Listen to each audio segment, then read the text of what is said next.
আমরা যদি ব্লাড কমে যায়, আমরা সবাই সাজেস্ট করে ডাক্তাররা ইয়ে খাবে, ডালিম খাবে, ডালিমের রস বেশি করে খাবে। তো এই নিয়েই একটা কথা বলতে চাই, যে আমরা ভাবি যে ডালিমের রস আমরা যদি কিনে খাই, কিনে বলতে আমরা রিয়েল জুসটা খাই ডালিমের, ঠিক আছে? তো ভাবি যে এখানের মধ্যে কেমিক্যাল মেশানো থাকে, পিওরিটিটা থাকে না। তো গোটা ডালিমটা এনে যদি তুমি রস বানিয়ে খাও বা এমনি চিবিয়ে চিবিয়ে খাও, মানে ব্লাডটা হবে, হিমোগ্লোবিন বাড়বে। তো আমি 2-3 দিন আগে আমি একটা ডালিম এনেছিলাম, প্রায় বেশ বড়। এটার মধ্যে থেকে আমি রস বের করে মেয়েকে দিয়েছি। দেওয়ার সাথে সাথে কাপটা পিছলিয়ে মানে বেশ পুরো 1 কাপের মতো রস হয়েছে।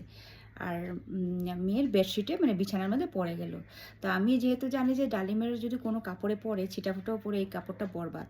আর মেয়ের বেডশিটটা ছিল মানে মেয়ের বেডরুমের বেডশিটটা ছিল পুরো হোয়াইট।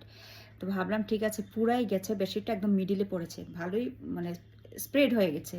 তা আমি কী করলাম, সামান্য একটু জল নিয়ে এই জায়গাটা হালকা করে মুছে দিলাম, যা বেডশিটটা গেছে। বিশেষ করে এখন অবধি স্টিল ওই মানে বেডশিটটাতে কিচ্ছু এক ছিটা দাগ পড়েনি, কালার লেয়ার অবধি পড়েনি। তো পিউরিটিটা কোথায় আছে? কোথাও নেই। ডালিম খেলেও আজকাল মানে ডালিমের মধ্যেও যদি ভেজাল থাকে, তো কোন ফলটা ভালো তুমি বলো?